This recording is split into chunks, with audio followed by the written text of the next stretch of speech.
Hey guys, it's Rebecca Oberstadt. In today's video, I'm actually filming outside because it's beautiful today out here in sunny Central Florida. And today's going to be a heavy video, like a heavy video. If you are not interested in female body discussions or female conditions, then this video definitely is not for you, because I'm going to be discussing uterine fibroids today. What it is, how you get it, who gets it, that kind of thing. And so if you're not interested in finding out more information about those and the health conditions that I fought with myself, and discussing not only the facts of what it is, how certain people can be more predisposed to it than others, and what I personally went through with my situation, then check out another one of my videos. Maybe you'll like my gaming content, maybe you'll like my makeup looks, something like that. Hi Emma. And we're outside, so I got a Wawa. Hi baby. Okay, mommy's filming. Can you, no licking, yuck. Go find somewhere to, no, go find somewhere to lay down. I'm busy. Well, that works too. You can just sit right there. She's like right. Oh, she moved. Aw, I just wanted to show you. Aw, hi. Oh, you're so smiley today. Okay, mommy got a serious video to film. And yes, I'm probably going to leave that in the video. Okay, so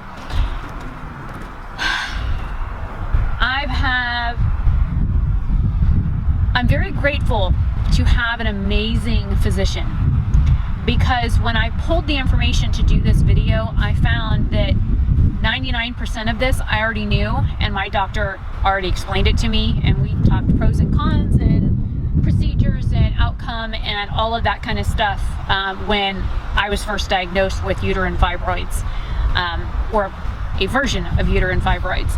I also know that my friend Amanda just had a similar surgery to help with this problem, and she said not a lot of people talk about this stuff.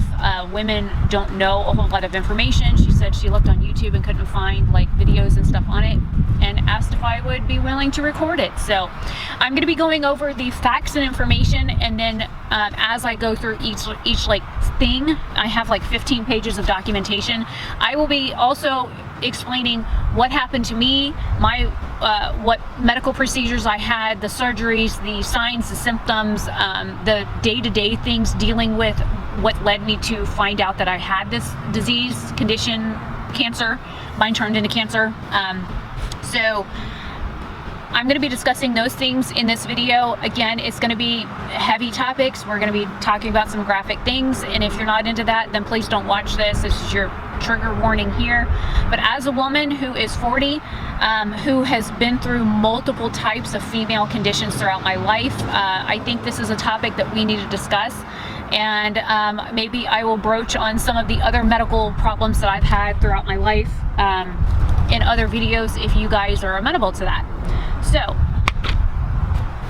I will leave links to the various websites like the Mayo Clinic, the uterine cancer site, that kinds of things, so you guys can read up all of this stuff on your own. It's very thorough. The Mayo Clinic does a very good job of explaining this stuff. And then the couple of other websites that I will link will also give you a better understanding of a few other things that the Mayo Clinic kind of touches on, but they don't go in depth on. Also, I would recommend, if you are having any signs or symptoms that I discuss here in this video, please seek medical attention immediately.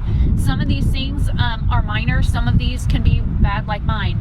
So knowing, like they always said in the TV shows that I watched as a kid growing up, knowing is half the battle. Understanding your body, paying attention to your signs and symptoms for you and what you go through is key here.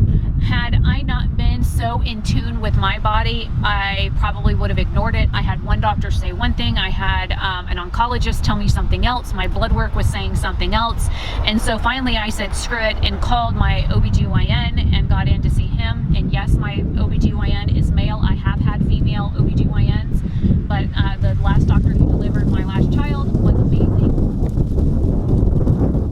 Local Florida. It's like windy as all get out here, so I'm glad to have him. Somebody's turning around my driveway. I'm glad to have him and his knowledge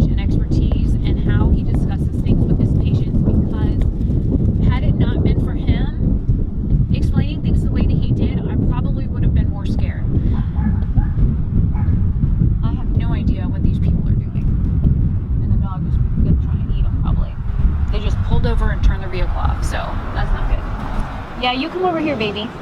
Good girl. I see them. I don't know what they're up to. Kind of creeps me out.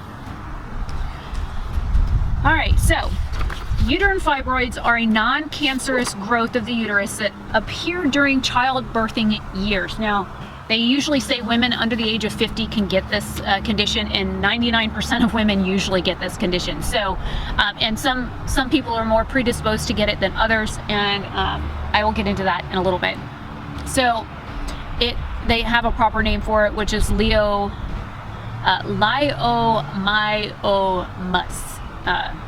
or myomas. Uterine fibroids are not associated with the risk of uterine cancer, and it almost, keyword here, almost never develops into cancer. That's a lie. I don't know what that person's doing, but it's kind of freaking me out. They're like, if you look between the two trees, their vehicle is over there. It's a little white Nissan Xterra. Alright, so fibroids range in size. They call the smallest one seedling, so think of it as like the size of an apple seed, and then some of them can be rather large. I know when my mom had one, it literally was the size of a 7-month long pregnancy, or the growth of what a baby looks like at 7 months old. So when she first started noticing hers was like heavy, and she's well over 400 pounds, so it's hard to look at the abdomen and see growths like this because she is so excruciatingly overweight. The doctors at first didn't quite diagnose it, and she had a lot of the same symptoms that I had, and she just thought it was menopause. So again, know your body, trust your body, and go see a doctor, even if it's just your regular primary care doctor, to get your blood work done to see what your iron levels are at. That can be a very good indicator right there. Ask them for a general CBC and differential with an iron count, and that can tell you the red blood cell count as well as where your iron is, and those can be very clear indicators of having some form of fibroid. A lot of women get fibroids and they are not bothered by them. They come and they go. They're usually slow growing in most women, and they can go away on their own depending on if there's a lack of blood supply or not. Also, diet, exercise, weight also have instances where if you eat too much like red meat, or if you eat less fruits and vegetables than the average woman, or if you are overweight or obese, you are more inclined to get them than somebody of my shape and size and diet. I do not eat hardly any red meat. I usually do a lot of chicken. I do a lot of fruits and vegetables. So I'm also below my body mass index where I'm supposed to be for my height. So those are all things that like play in favor of me. But because I've had female conditions since an early age, with menorrhagia and dysmenorrhea, I was predisposed to get them, plus genetics play into it. Hereditary genetics play into it. So say you have a female family member that's had cervical cancer or ovarian cancer or uterine cancer, or one form or another of some form of female cancer, you're more likely to get uterine fibroids than most women, and they're more than likely going to bother you over other women. And both my mom's sisters had cervical cancer and uterine cancer. One of them had uterine cancer and ovarian cancer. My grandmother also had ovarian and uterine cancer. My mom had fibroids starting at age 40. So it was impeding her health to the point that it was so large that it was causing her all kinds of discomfort. So knowing your family history also will be key here. If you are adopted or something like that, then that can be hard because you don't know what to expect with your family. But no, at least having a good track record with you and your health can also help with these things. A lot of people that have fibroids do not have symptoms, but women that have this, you're going to have heavy menstrual bleeding. When I my doctor had diagnosed me with premenopause at like 30, so I already knew I was predisposed to that. I also started menstruating at age 11. Usually 20 years after the date you start menstruation is when you're going to start seeing like menopause type symptoms. So keep that in mind. It's usually, they just left, which is good. It's usually within a 20-year or so age range from your first like active period.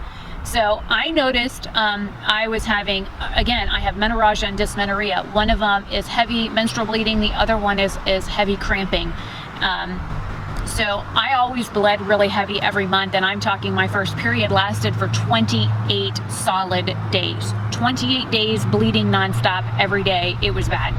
So I've always had those problems. So when the bleeding increased with my fibroids, it wasn't too noticeable at first. It wasn't until I get into some of the other symptoms is when the warning bells started going off in my head, and I didn't start seeking any type of medical treatment until I'd say 2013 or 2014, because by that point I was fed up, like seriously fed up. I was over it. I was over the monthly expense of sanitary products. I was disgusted with my body. I was always having health issues due to bleeding heavily. So that was something that I finally just said, fuck it, I'm done. So you're also going to have things like menstrual periods lasting more than a week, and that's like consecutive bleeding days. So like at first it started off with me bleeding for like 2 weeks, and then I'd be off for like 4 days, and then I would start bleeding again for 2 weeks, and then I'd be off for like 3 to 5 days, and then I would bleed for 2 weeks, and then I would have like 2 or 3 days off. So things like that are also very heavy indicators of having larger than normal fibroids. Pelvic pressure or pain. I would get like this sharp pain. It's like being stabbed with a needle. Like, you know, if you're sewing and you accidentally prick your finger, that like really sharp, intense pain. Think about that, but expound it by like 100. It was very sharp, very quick, and sometimes it radiated. So it would start in one location and it would like shoot down to my groin. Other times it would shoot like it was going to an ovary. So, and you figure your uterus is very, very tiny. So having pains like that, it was enough to literally take your breath away for a second, because you get that sharp pain and you're like, because it's like shocking, the pain. So that was another thing that I dealt with that was also another, like, hello, I have a baby antlion on my knee, an absolutely itty bitty, oh, thank you, you're so cute, an itty bitty baby antlion. I don't know if the camera's gonna pick it up, it's climbing on my finger. All right, buddy, you belong on the ground so you can munch on ants. Can I get you off? I don't want to hurt you, but you don't belong on my finger. Come in. There you go, get on that. Good job. Hey, every living thing has a right to live. Except for cockroaches. Okay, frequent urination. I didn't really have a problem with that. I mean, I drink coffee like all day long anyway, so you have to pay rent on that shit every 30 minutes, so I never noticed an increase in urination. Difficulty emptying the bladder. Again, I didn't have issues with that. Constipation, been fighting with that my whole life. Didn't notice a change in that. And backaches or leg pain. I have fibromyalgia and restless leg syndrome. Again, was not above normal for me. It wasn't abnormal for me to have back pain. I also have scoliosis. So some of the signs and symptoms that I noticed for me were female specific, because I already had some of the other things. So it wasn't like new symptoms for me. So keep in mind that if you already have pre-existing health conditions, that you might not notice some of these things. So it says, rarely a fibroid can cause acute pain. When it outgrows its blood supply and it can cause acute pain when it outgrows its blood supply and begins to die. So you'll find that when that happens, sometimes it'll detach. And there's 3 different ways that a fibroid can be found in your uterus. Like sometimes it's in your uterus, sometimes it's in the wall of your uterus, and sometimes it grows through the wall of your uterus. I had all of the above.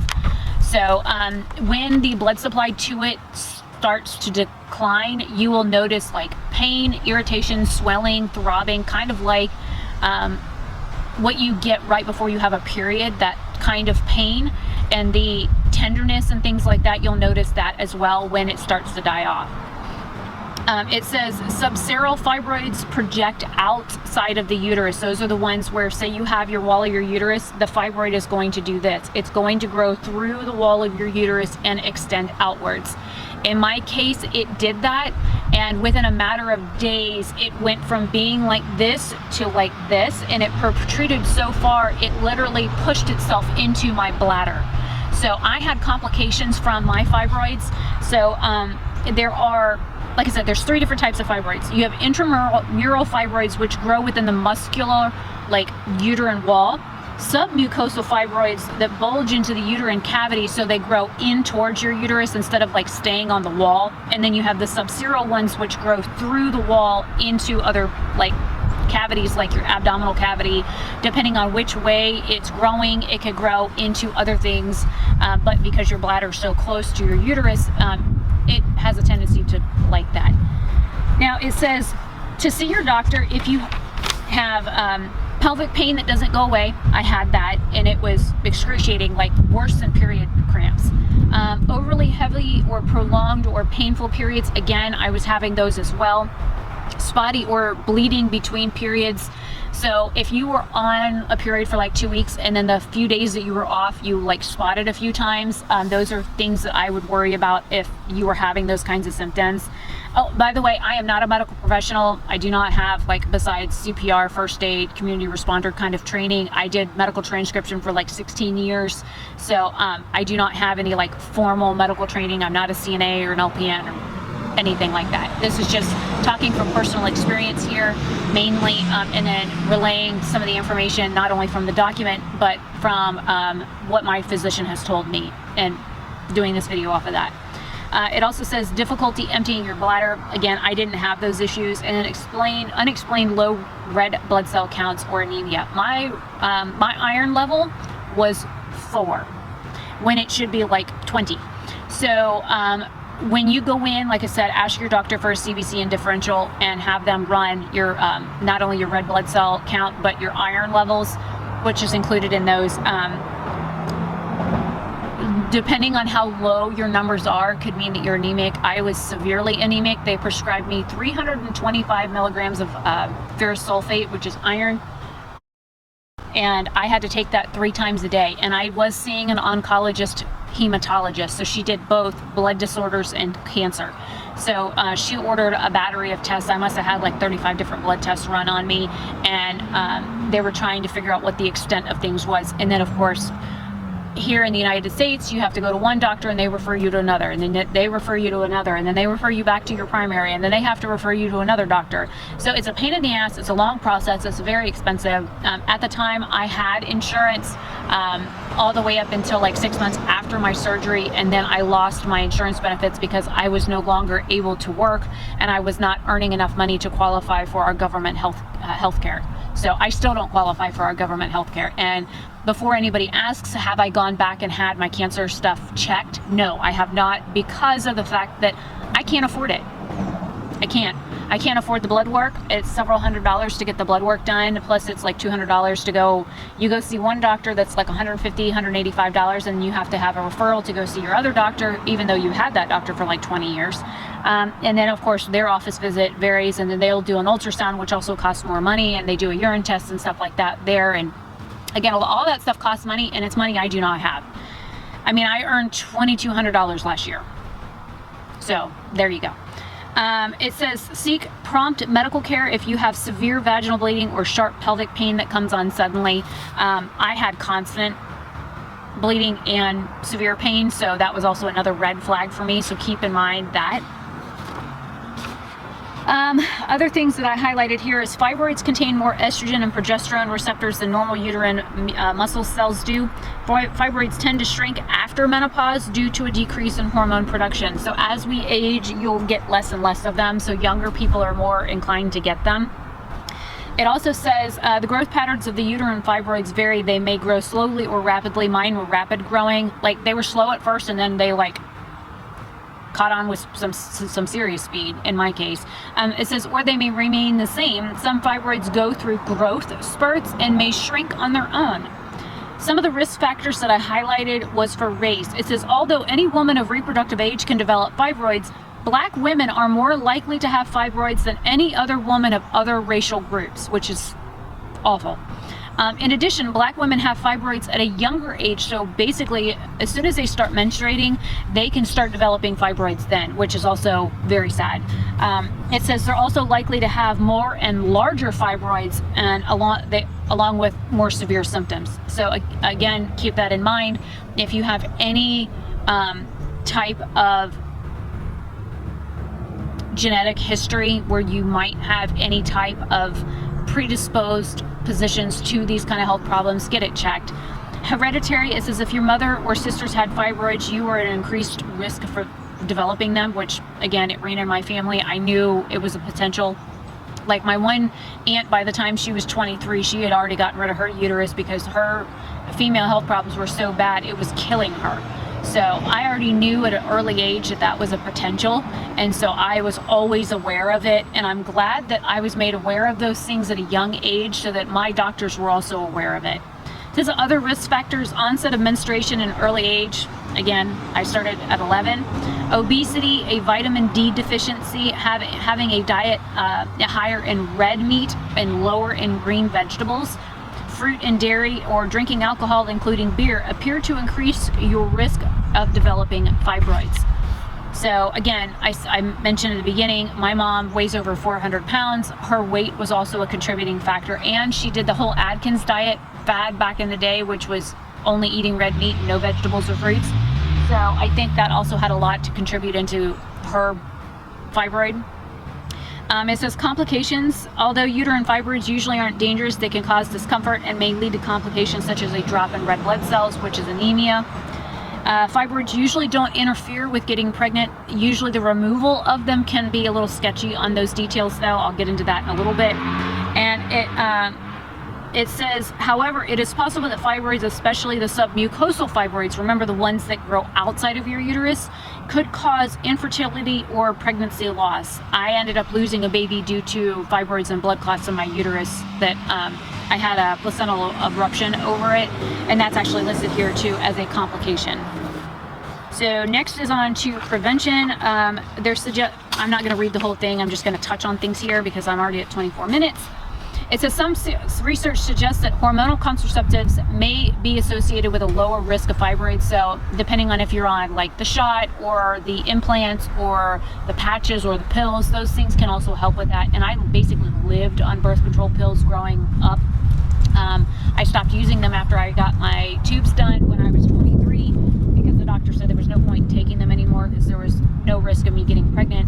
The only reason why I was initially on them was to help regulate my cycles, and it didn't work, so there was no point in taking it. Diagnosis.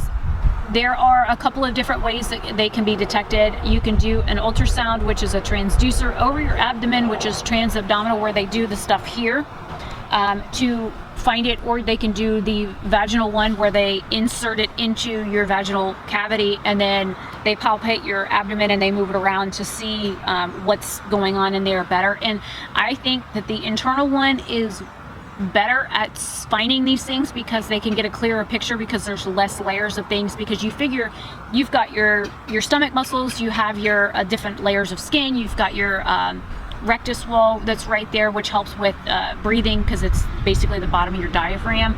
So it has all of those things that it has to get past to even look at your uterus going over the surface. So going internally on this, yes, it's uncomfortable. I've had it done many times, but you can get a clearer picture because there's a thinner wall for it to get through and bounce radio waves off of. And that is called a transvaginal, if you're wondering. Also having a CBC run, which is a complete blood cell count, will also help with determining that. Checking your red blood cell count and your iron level are also really good indicators of whether or not you have complications with fibroids. Now, they also do an MRI on things like that, or a histoscopy, which is where they basically take a little scope and they go in through your vagina and in through your cervix, and then they just kind of, it's like having a miniature camera in your uterus. It's kind of disgusting, but it works.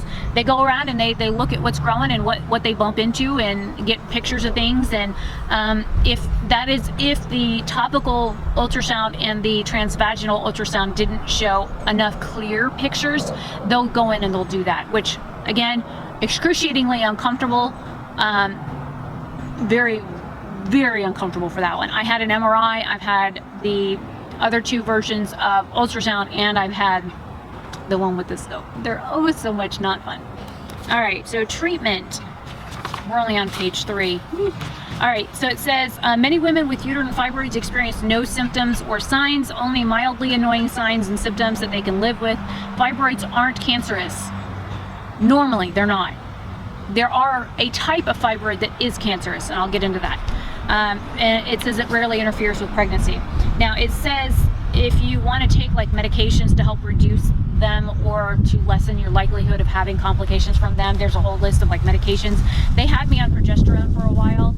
I was on it for like several months trying to shrink them. It didn't work. Any type of progestin is supposed to help with reducing the symptoms and growth of fibroids, but for me it didn't work. So it all depends on you and your body and your chemistry and that kind of thing as to what medications will work. Again, I'm going to leave everything linked down below. They also have non-invasive procedures where they do ultrasound kind of thing and they like shock it with microwave waves and sonic waves. I also had that done and it didn't decrease my growth, it actually kind of increased it, so be careful with that. They do radio frequency ablation, which is basically blowtorching things with radio waves. I had that done as well. I've also had that done on my ovaries for ovarian cysts before. It's usually effective at breaking down the tissue and allowing your body to reabsorb it, but sometimes doing some of these treatments can cause issues later on. They did laparoscopic or robotic myomectomy. I'll leave it on the screen. I'm not even going to try and pronounce it right now. I'm already tongue-tied and I'm talking fast and I'm trying to get this done. It says it's where they go in to surgically remove the fibroids. When they do that, sometimes it can cause problems where it splits the fibroid or they don't get all of it, and then that piece can become cancerous. So again, be very careful. Make sure you talk to your medical professionals to make sure what option is going to be best for you in that. There's also a Histopic Myomectomy. It says this procedure may be an option if the fibroids are contained inside the uterus submucosal. Your surgeon accesses and removes fibroids using instruments inserted through your vagina and your cervix into your uterus. Again, I had technically 3 different types of surgery all in one day to get rid of mine. They also do the endometrial ablation, which is very similar to the radiofrequency one, where they go in and they camera stopped recording, I reached my limit. Where they go in and they use microwave radiation or microwave energy versus the radio wave energy to basically blowtorch things out of your uterus. Again, doing those kinds of things can be dangerous if there's any potential for cancer, so keep that in mind. It says women aren't likely to get pregnant following an endometrial ablation. That's where they use the microwave radiation. Again, all of this stuff will be linked down below. You can go read it for your damn self. I had several of these procedures done. So it says options for traditional surgical procedures include abdominal myomectomy. Yeah. If you have multiple fibroids, large fibroids, or very deep fibroids, your doctor may use open abdominal surgical procedures to remove the fibroids. Or there's hysterectomy. The surgery removes the uterus, and then you don't have to worry about fibroids at all because you ain't got no uterus anymore. Now it says morcellation is a process in breaking the fibroids into smaller pieces, which allows them to kind of like bump around and float around, and then your body's supposed to absorb them. Sometimes they just pass naturally. It says it may increase your risk of spreading cancer if previously undiagnosed cancerous masses are present. So it says all myomectomies carry the risk of cutting into an undiagnosed cancer. So again, be very careful when talking through procedures with your physician on those. I'm going to skip a couple of pages. Okay, so the next section I'm going to get into is cancer. I'm going to show you some scars now. I'm going to talk about the types of procedures that I had, what my doctor physically did, the 3 different surgeries that I underwent in order to get rid of mine, and the reason why I had 3 different surgeries from my type of fibroids and the complications that came from it. You okay? You all right? What you choking for? It was okay?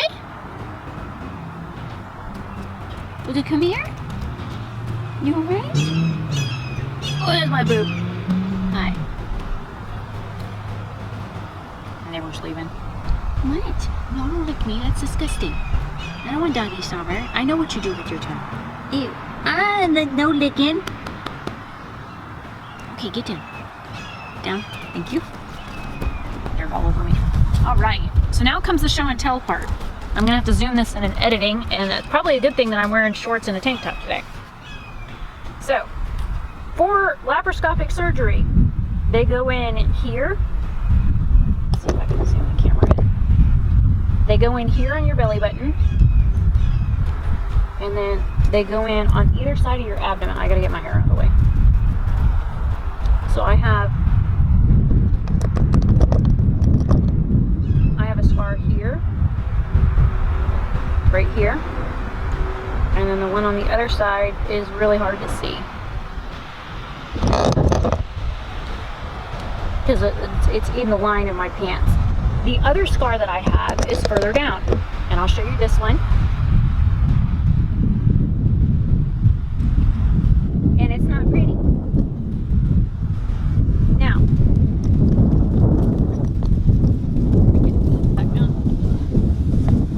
I've had 2 C-sections, so I already had been cut open there twice before. I now have tree stuff stuck in my knees. So I had already been surgically cut open in that lower position twice before. First, the doctor went in for laparoscopically, which is where they put one in through your belly button and one on. I guess I'll put this. I got a bug on the lens, so if you see antenna, that's why there's a little bug on the top. So they go in here, and then they go in like right here on either side. And what it is it's basically computer operated with the assistance of the physician. And they go in, and one of them has a little camera attached to it, and the other 2 are like arms. And they go in and they resect things. Resecting is kind of like cutting a piece away, or if you're in biology class, it's dissection. Again, so what my doctor initially planned to do was he was going to do a full hysterectomy anyways, because of the fact that I had had complications since my early teens. I had complications in my 20s with female problems, and because I was over the age of 25, I had been married more than once, I had had 4 pregnancies, it was legally allowed for me to get a hysterectomy at this point. In Florida, you have to be over 25 with your husband's consent and or have had more than so many children that are living. They have to be viable pregnancies. They just jumped right off. Sorry, bugs. In order for you to even get a tubal ligation or a partial hysterectomy, anything like that, because men suck, to be honest. They do. Men suck. They have been telling women what to do with their bodies for a number of years, and I do not agree. If something's trying to kill me, I want the ability to get rid of it, whether it's a man or a body part. And I don't need a man telling me I can't get rid of a body part for the fact that it's killing me. And I don't want to have to wait to be a certain age or have it severely life-threatening to be allowed by the laws of this country to get rid of the offending body part. That's how I feel. Now, I got oak stuff in my hair now. Joys of sitting. Oh, hello. You were just on the camera. Please don't blow up my shorts. Bugs. Again, they have a right to live. Except for cockroaches.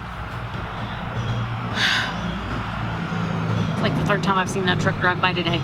So, when he went in to remove my uterus, he resected where it connects in my abdomen and whatnot. He also finished removing my fallopian tubes. He left my ovaries per my request, even though they give me issues. He blowtorched them while he was in there, did the lovely ablation thing, because they can do that with the scopes and stuff. So I did have ablations done on both of my ovaries. When he went in transvaginally to resect, like they go in with a pair of clamps into your vagina, into your cervix, and they grab it and they go to pull it out through your cervix, there was a complication in that movement, because the machine you already have 3 things sticking in you, right? Well, you also have another operator that's there with an ultrasound machine that's constantly monitoring everything that's going on, just in case there's any problems. When my surgery was done, he reached in to pull everything out that had already been resected, and he tore something, and it wasn't his fault. Do not talk to me about any type of like malpractice or anything. My physician didn't do anything wrong at all. What happened is I had one of those lovely fibroids that grew through the wall of my uterus and then penetrated my bladder.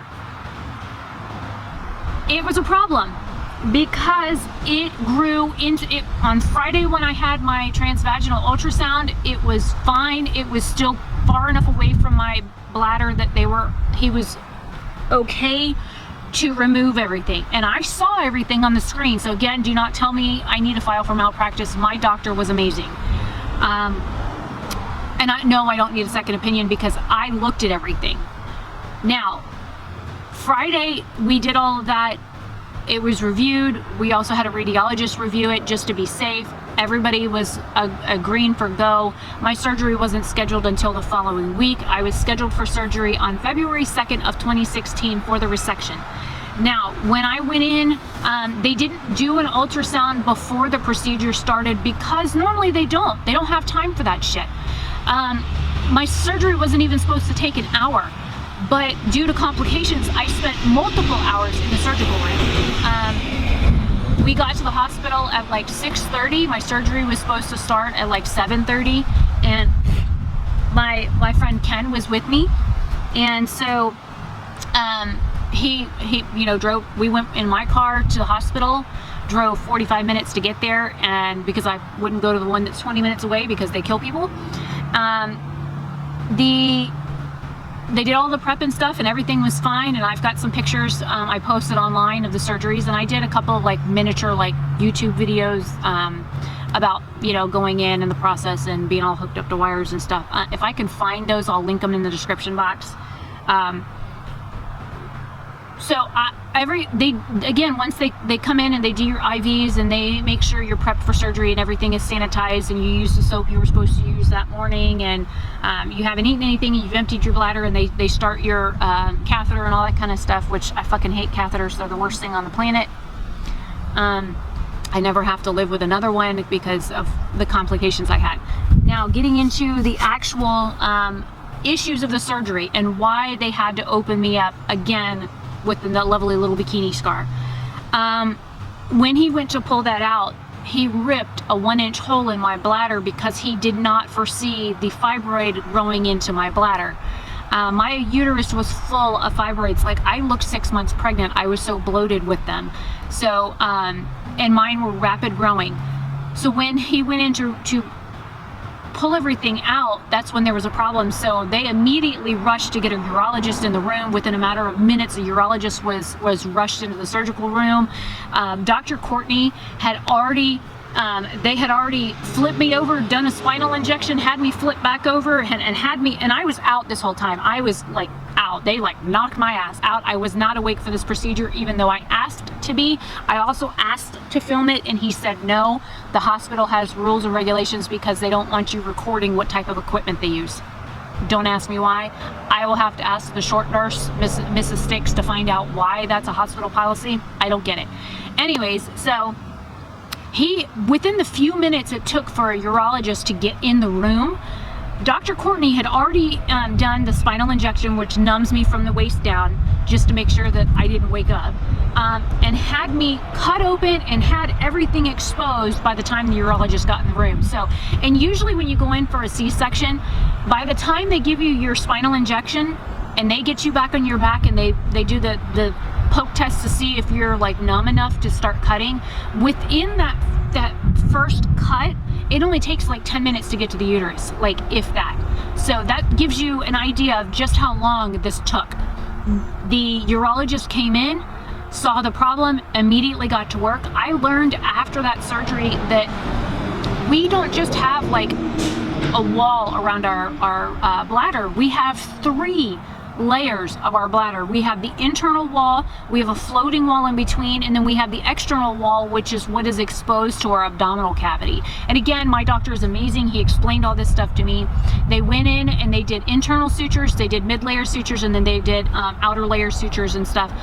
Because of the complications with my bladder, and usually when a woman has a hysterectomy or a partial hysterectomy, they have problems with their bladder dropping, and then I don't know if you guys have ever heard anything about those bladder mesh surgeries that went wrong, and literally women were having their bladders fall out their cervix into their uterus, which is a very painful and uncomfortable process.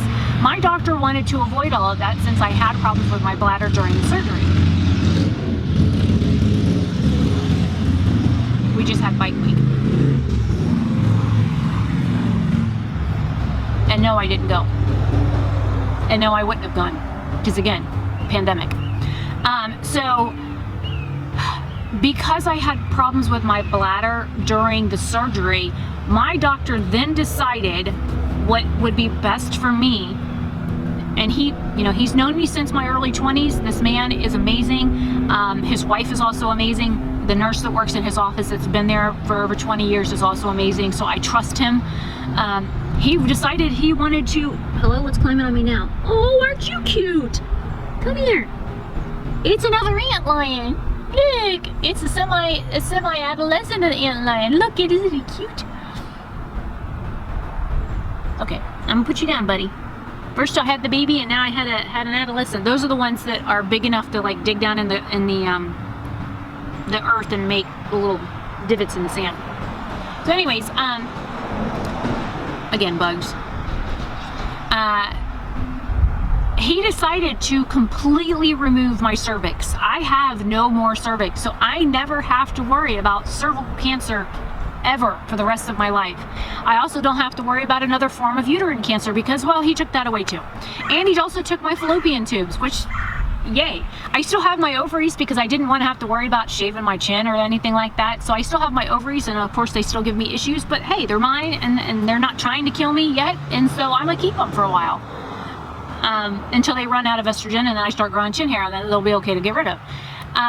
Thankfully, I don't have to worry about that for hopefully a couple more years, and because I was already premenopausal, a lot of this stuff was okay legally to get done.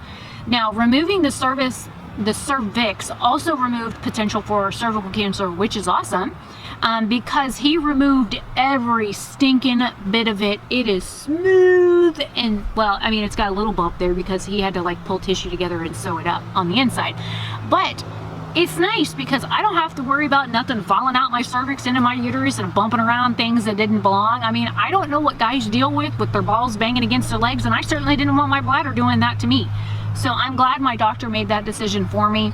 So those were like things that I dealt with. Now, after my surgery, I had complications with my bladder because I had to wear a catheter for several weeks while my bladder healed. I had to have a balloon in my catheter, and the home health care nurse that I had, even though she was great, she overfilled the balloon, and needless to say, when I went in to have everything removed weeks later, post-surgery, the balloon was only supposed to have 50 cc's of saline solution, and mine had like 100 cc's of saline solution, and I was having cramping and pain and all kinds of loveliness.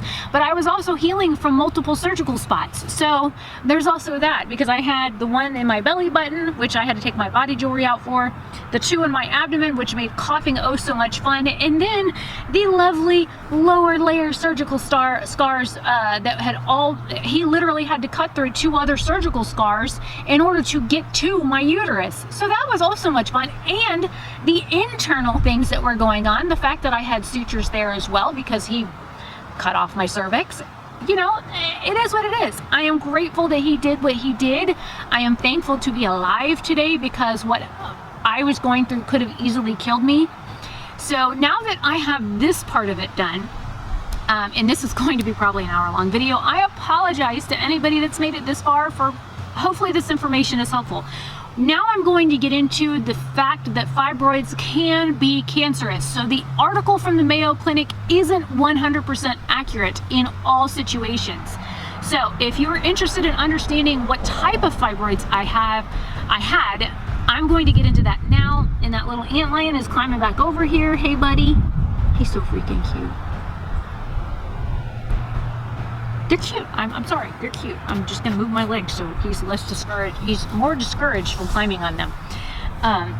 So again, if you already learned what you wanted to learn, then the first part of this was for you. The middle part is me discussing the surgeries, and then now this part I'm gonna get into is fibroid cancer, which is completely different than regular uterine fibroids. So Hopefully you guys are sticking with me through this. Please leave your questions down below if you have any. I'm going to stop recording for just a second so I can have a easy spot to like cut things and whatnot. So yeah.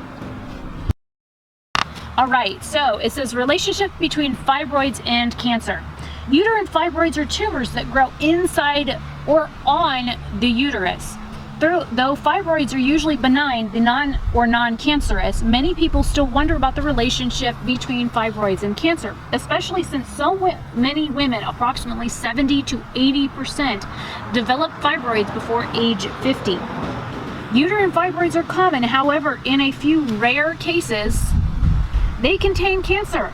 Here's what you need to know about fibroid cancers to be aware and find peace of mind.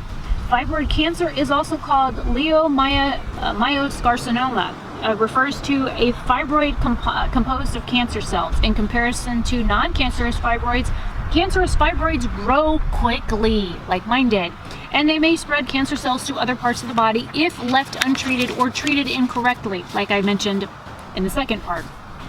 Doctors believe that they arise independently from existing fibroids, which I already had, which means existing fibroids don't increase your chance of developing fibroid cancer. So if you have fibroids, you can also develop cancerous fibroids because they're two different things. So keep that in mind. Now it says, how worried should you be about fibroid cancer? The short answer is not very, since less than something just climbed on me. What was it? 1 in 1,000 are found to be cancerous. It is highly unlikely that your fibroids will contain cancerous cells. Now, the symptoms of fibroid cancer, it says because normal uterine fibroids and cancerous fibroids both grow in the same locations, it can be difficult to tell them apart, especially since they may cause similar symptoms. The additions in symptoms that you can tell whether they're cancerous or not versus regular fibroids is quick growth of the fibroid, postmenopausal bleeding, anemia from heavy bleeding, and unusual findings from imaging testing, which I had all of the above. Now, I wasn't postmenopausal, I was premenopausal, so there's a minuscule difference there, but still it's a difference. So when mine started getting really bad, they were growing at a faster rate, they were multiplying, and things like that are also very concerning. So if you notice that you have fibroids, have your doctor watch them for a couple of months. Usually they'll do like every so many weeks, you'll go in and have an ultrasound done to see what the progression of growth rate is, and depending on how fast they grow depends on what form of fibroid that you may have. Like it says, it's rare, but I also have a rare blood type, so I also have other abnormalities with me. So those are also things that my doctor also knew about, that he was prepared for. And the fact that cancer runs in my family heavily for female conditions. So that was another thing that he was also aware of. It says that also age and genetics may increase your likelihood of developing fibroid cancer. It says for cancer treatments, it says modacellar, I'll leave it on the screen. Sometimes their tools used in hysterectomies and myomectomies, which, like I said before, a myomectomy can be dangerous because it can spread cancer cells. They have been recently associated with spreading the cancer cells, because what they do is with the myomectomies, they like leave particles behind, and those particles can get happy and bounce into things and spread things. Thankfully mine didn't spread because we caught it quick enough that I was able to get surgery and do a few other things post-op to treat what I had. Some of these can be lengthy processes depending on what treatment options you discuss with your physician. Can also,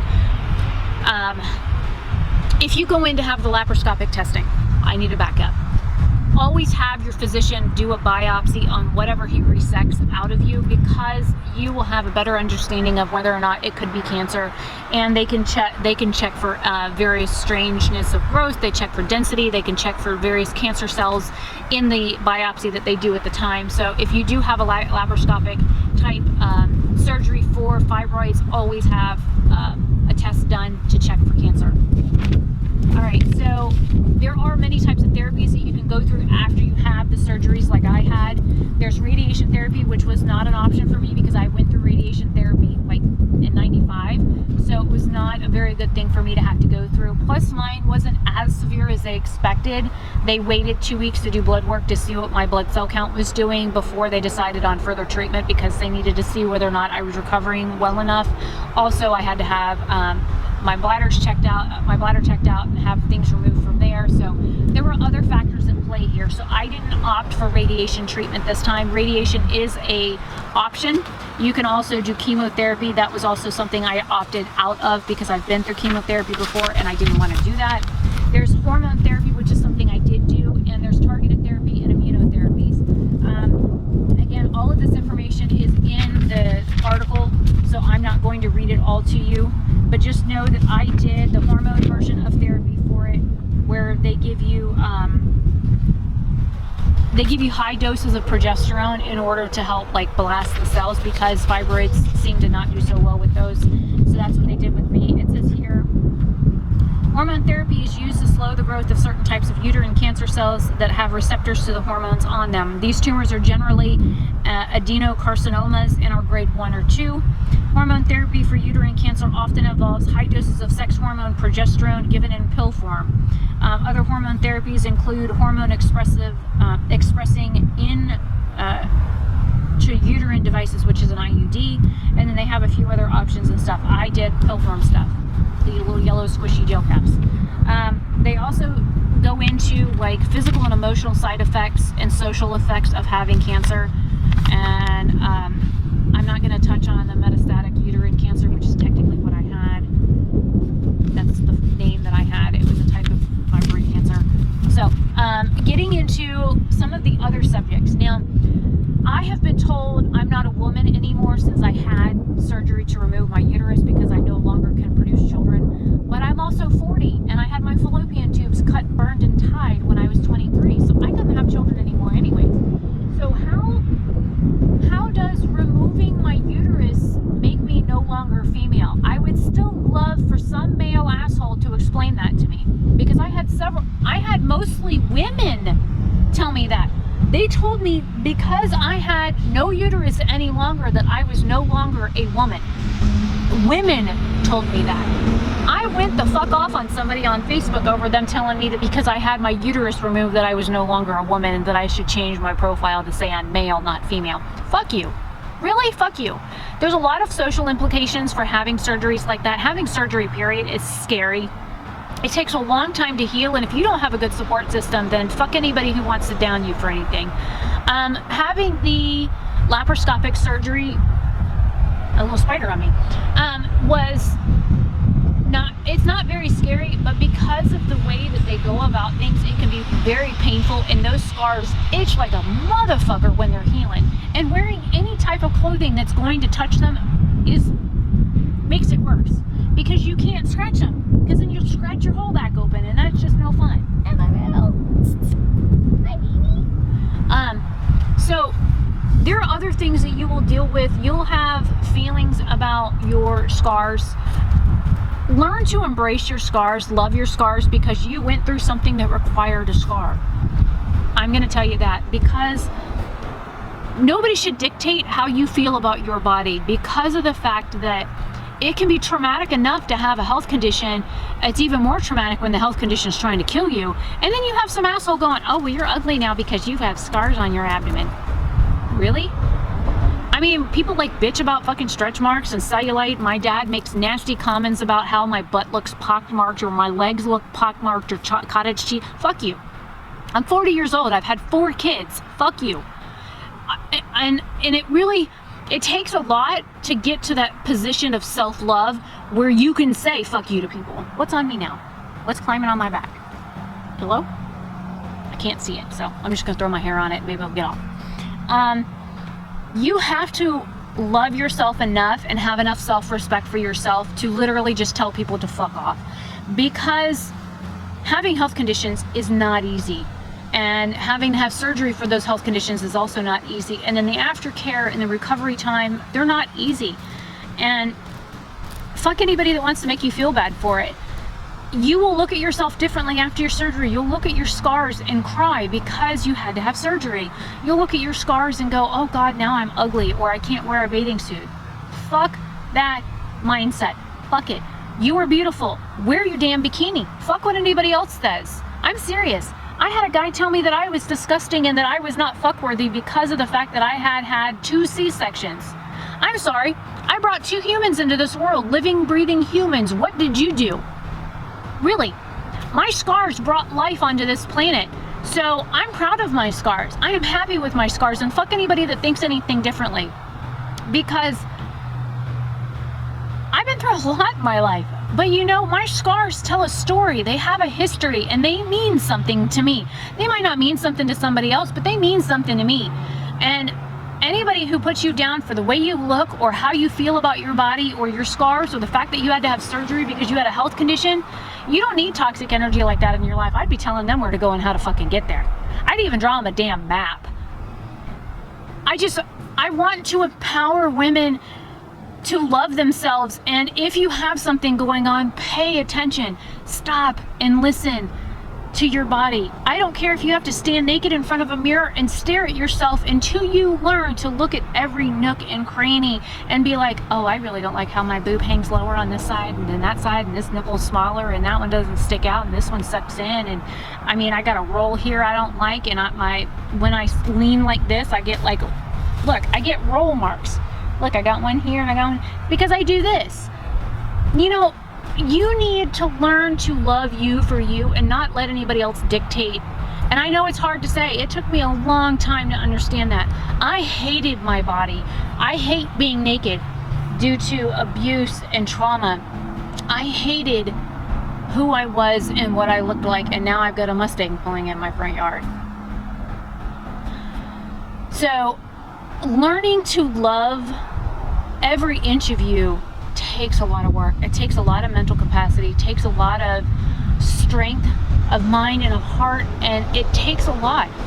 If you need to, go to a motel room and spend a couple of nights with just you, yourself, and your body and your mindset, and get your mind straight. Look at yourself, analyze everything, learn every scar, every wrinkle, every stretch mark, every line, everything, and learn to appreciate it. Because unless you learn to do that for you, nobody else is going to love you the way you are, the way you should love yourself. And when you do finally love yourself the way that you are, anybody else that says anything to the contrary, you're gonna be like, fuck you. I don't need shit like that in my life. I don't need that negative energy. Walk your happy ass away. I ain't dealing with it. And that's how I feel. Dealing with fibroids is a minor inconvenience to most women. Most women do get fibroids, and they're not cancerous, but sometimes they can be, and that's scary. Finding out you have cancer at 35 and little to no income and very little insurance is scary. And then learning that your insurance might not pay for the surgery to remove your cancer, and then they're not going to pay for your treatments. That's all scary. I want to make this as least scary as possible. So if this video has helped anybody in any way, shape, form, or another, please let me know down below. I know it's a long one. I have ranted. I have gone into detail. I mean, if you have questions or you need a follow-up to this, then I'll do it. This will go in my folder for like my life and health. It'll also go under Real Talk with Rebecca, because this is a real talk with me. I'm Rebecca Lynn. Nice to meet you if you're new here. I should have said that at the beginning. It's hard having health problems, and having people doubt you for your health problems is even worse. Like, my father was like, it's all in your head, there's nothing wrong with you. To this very day, he does not believe all the medical documentation that I have that says I have cancer, and that I had to have surgery to remove it, and I had to do hormone therapy in order to kill off any type of potential cells that could possibly travel somewhere else. And the fact that I can't get insurance because I don't make $12,600 a year is also scary, because I can't go back and get checked for it. Those are things I live with, and I have to not dwell on them, or I'd be a crying, absolute babbling, crying mess every day. So again, I'm RebeccaLynOberstadt. Hopefully this is informative and helpful. Learn to love yourself. Learn to understand your body. Stop, be still, and listen.